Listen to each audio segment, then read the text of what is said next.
Sir, I stand here today to speak on the finance bill. So what is really the purpose of the finance bill? Is to give effect to the financial proposals of the central government for the financial year 2025-26. And what did we hear a rhetoric from the treasury benches? It was digging up the coffins of the bygone era. It was unfortunate because I was really optimistic to hear something more from the treasury benches. But it was just the old era of last 5 decades of India's history. Because India is really going through a challenging time, because the globe is going through a challenging time. So with the disruptions or the changes in various dispensations all over the world, especially what is happening in America, which we're all reading, right or wrong, only time will judge it and history will judge it. But as of now, where we are standing is the headwinds of the geopolitical situation is the word uncertainty right now. And what is happening in India versus the uncertainty is what really this finance bill stands for. I will quickly mark out a few points which really I think we need to know, and the Honorable Finance Ministry needs to take cognizance of it. I'm not standing here just as an opponent, as a critic, but I'm concerned as a citizen also who has 23 lakh stakeholders who I represent today, who are directly impacted by the decisions that we take here. And that's only about me multiplied by 500 people here and 200 there, so about 800 MPs here. The growth is at 5.4% today, where the manufacturing is sluggish, food inflation is disrupted. There are good days and there are bad days. I won't say it's high all the time because there are some good days. So I'm putting facts on the table. Jobs are clearly stagnant. Rising trade, there is a gap. Disappointing capital flows. Weak urban consumption, which I will come back to. Then there is the private consumption is down. Exports have shrunk by 10.9%. I'm not only blaming the government, I understand. I may not be an economist, but I do understand that we have to take ownership of it. I'm not just criticizing, but the geopolitical situation which I go back to is one of the big reasons why trade. It doesn't mean Indian products are bad, but the situation is such that people are skeptical that, oh my God, I will ship today, and if something else happens in the next few weeks to come, as we are expected something to happen between the 2nd and the 4th April, then what happens to my goods? So that is the concern and the urgency and panic in the market right now. Exports have shrunk. Manufactured product prices have increased by 2.86% right now compared to what was January, which was 2.51%. Unemployment at 4.2%. There are 15% youth today which are jobless, and the number grows every day. The car sales is lot small. Where I come from is Maharashtra, Pune district. Pune district is one of the largest hubs of car manufacturers. So we have the Tatas, the Bajajs, all the big hubs. We have the Mercedes-Benzes, all invested there. The cars and the motorcycle market has gone down 17%. Sir, please, and I can authenticate this if anybody wants, is pure reason. There are 3 reasons all of them are saying. One is affordability is a challenge today, high interest rates to buy it, and slowing down of the economy. So these are all the indicators which are showing that the economy is in trouble. So rather than riding and saying everything is wonderful, I think with full humility, let's put all our minds here together to find how are we going to ride this tiger which is waiting for us in the next few years, months to come, weeks to come, because of the global situation. Sir, the PLI scheme which my colleagues talked about, what are really the outcomes of these schemes? Because these are all interventions which came from the Treasury in their interventions today, but I really would like to ask them. Now, this is where the economy is. Now we come down to breaking up of the taxation. Now, there is the Finance Commission which has proposed reduction of federal tax revenues. That's what we are reading in the newspapers. What has been suggested by the government is that normally the tax is divided, and we were earlier at various percentage, now we reach 40%. Then there was 41% agreed to give to the states. Now they're saying to roll back and make it 40%. This is retrospective. First of all, we have lost so much money with GST. I come from a state, Tamil Nadu. We are all states which give and contribute to the kitty, and we're very happy to do that. If we can help other states grow, we are very proud. We'll work harder and make sure we can give more to the kitty. But it cannot be at just the cost of our products. So I would like to ask that if from 41 we come to 40, the difference is going to be of 35,000 crores which the central government is going to get. So that is our money, plus the cesses and the surcharges. This is surreptitiously, sir. I would like to put it on record. There are times monies which are supposed to be shared by the states are taken in the form of cesses by government of the central government, and the states suffer because of that, and all our states are suffering for that. So what is this mechanism? It's completely retro. I mean, it's not fair on the states which are already suffering, sir. We all know that all the FIIs has pulled out of this. So why are people pulling out of the Indian economy? They're pulling out because they don't see the growth happening here. They prefer other economies going on. So what steps is this government going to take to make sure, and who is affected in the in the entire stock market, sir? It's the middle class which is getting hurt. Right now, even if these foreigners have pulled out to such a large extent, it's the Indian economy, the producers and the Indian middle class which is held on to it. There has been a correction of over 10% today in the stock market. So what checks and balances is this government going to do to make sure that this stays steady? So there's another very big intervention which we need to flag here is the gold loan. The gold loan is something which even the RBI has shown concern. Over more than 50, this is first time that has happened in India, that over 50% people are turning towards the gold loan. What is it signaling you? The RBI actually red flagged it. And what's most interesting for me in this whole scenario is we are looking at hope with Shaktikanta Dasji. He used to first manage the monetary policy. Now he's going to be here managing the fiscal policy. So we have a domain expert. So I would really like to flag and ask the Honorable Finance Minister of India that what intervention is he doing, and we would want him to intervene because it's very, very critical for our monetary and fiscal policy right now, more so because RBI is talking about this gold loan. So it's a very, very important point, and it is going to hurt the economy if we don't get our act together on it. So I request the Honorable Finance Minister to be very, very concerned and make sure they take some action and be prepared for this because of the outcomes will hurt the country. The other big issue which I've raised several times is the FRBM Act.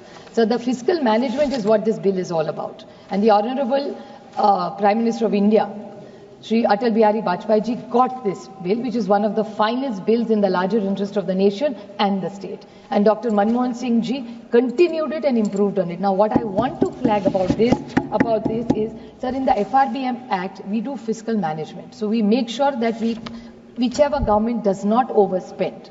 Now, the problem is, I'll give you an example of my state, sir. To make populist programs, I'm putting it as diplomatically and correct as I can, that these are all wonderful schemes for the larger interest of the poor of this nation, which I appreciate. I like it, I support it. But now they have taken all the Adivasi funds and the Social Justice Department funds are used for populist programs. There's nothing wrong in having every government wants populist things. But I remember the Honorable Prime Minister, who is clear about his economics, talked about Revdis at one time. My question, with full humility to the Honorable Finance Minister, is that after this, what role or what checks and balances is government going to take so that the budget is well spent and the monies are spent which is for the Adivasis and which is for the Adivasis as well as Social Justice Department, which are used for other schemes only during election. So what happens to the Adivasis and what happens to Social Justice Department is my question. So is this government going to intervene for good management of fiscal deficit and good governance, which this government talks about? So are they going to walk the talk, or every state that gets into an election, they will be changing the rules of the game, which will not hurt us right now, but you will have legacy of issues which generations will not forgive us just for winning one election. Another important question is of GST. Vijay Kelkar, proud Maharashtrian as I am, we both come from the same state, a tall leader, a visionary, got the GST to this country. What was the idea? The sole idea of the GST was one nation, one tax. The Honorable Finance Ministry, and in her budget, as a matter of fact, she mentioned that they're going to reduce the slabs. Well, the nation is waiting with bated breath. Because up to from 3% all the way to 28%, so many slabs, so much confusion. I'm not getting into the popcorn mess. That my children have to deal with. Let them decide whether they want to eat salted, caramel, plain popcorn, and I don't want to get into that because I don't want to make this into a frivolous debate. This is a very serious debate for me. But my point to this government is, why is there so much all the time in the GST when it was a commitment made? She praised all the state governments, said state governments are doing very well. So I want to ask her, when will we become one nation, one tax, which is the real soul of this? And all developed nations are doing that. If you say you're going to be, Nishikant Dubeji said he's going to be #1 in this country, we'll be very happy if your government becomes the first country in the world. We'll also be proud. Viksit Bharat mein hum bhi aapka saath denge. But to reach there, then what are you taking from the Western world? Also, I want to have. The good practices also have to be taken. So when it's one nation, one tax, like all the other developing countries have done that, when is this government going to be one nation, one tax? I want to ask them this question. GST needs a lot of reforms, which are suggested by many of us, and many of my colleagues have talked about it. My one more 2-3 small points I'd like to ask this government is also about tariffs. Tariffs are a big concern for all of us. Now, this unilateral zero tariff for agri products, I want a reply in yes and no. We don't want to hear some long-winded story of what happened in the last 50 years. I want to know from this government that in the unilateral zero tariff for agriculture products, what is the stand of this government? Are they going to agree? Are they disagreeing? And if it's a no, they have to tell this nation that no agricultural product we will compromise. We will not compromise the farmers of this nation, and the policy will remain the same, whatever they have to discussions in America, we want to say. So 2 very small points, I'll finish my speech in. This thing about taxation, we are coming up with a new law. I'm fortunately a part of the select committee there, and we are having very, very good debate and discussions, and we are calling all the stakeholders. There is one small point I'd like to make, that everybody is here in this country wants to pay tax. We are all tax paying. Why is there always a fear about this tax? Most of my colleagues, my friend Kalanidhi also spoke about it. Every time there is this faceless or whatever this new thing, I am not taking away from the intent of this government. But why does this government like to scare people? Even in this new bill, they'll say, "Arey, we are not going into people's mobiles and personal spaces." My only point is that they have to put checks and balances, everything. I don't want to get into whether high networks left, whether 22% left. That's not. If India really wants to grow, have a good tax regime, get fear out of people. People want to stay in India. People want to build India, but nobody wants to stay in fear. And the whole point is, whenever you are going into people's spaces or taxing people, have trust. What is that? Vishwas, Vivad se Vishwas tak. Crores of rupees is stuck. So why are we not, what Vivad se Vishwas tak? Bring it for everybody. Extend that scheme. Show trust in people. Indians are very honest people by nature. That's why we globally go and do extraordinarily well. So this government has to stop. You are sitting here in government because Indians have voted for you. The same Indians who do not, you want to tax, you want to scare, you want to pay. It's their money only on which your election goes on with. So please, जिस थाली में खाते हो ना, उस नमक का थोड़ा तो ज्ञान रखो. Thank you. So stop raiding people, stop hurting people. People in India are honest. We are happy to pay tax. Just don't scare us and have a very transparent and a fair regime. Thank you. Thank you. Nishikant ji? Speaker का direction 115 है. बैठिए ना, दादा बैठिए. कुछ अच्छा सरसा चल रहा है, कुछ पॉइंट है, बोलने दीजिए. तो आप मुझे पॉइंट ऑफ ऑर्डर भी रेज नहीं करने दोगे? प्लीज बैठिए. बैठिए प्लस दादा, आप बैठिए. सभापति महोदय, FRBM एक्ट अटल बिहारी वाजपेयी जी लेकर आए, ये सही बात है. उसके कारण फिस्कल डेफिसिट पर काफी कंट्रोल हुआ, ये भी सही बात है. लेकिन डॉक्टर मनमोहन सिंह जी का जो जिक्र किया, मैं माननीय सदस्य को बताना चाहता हूं कि 2008 में, 2003 में ये एक्ट आया.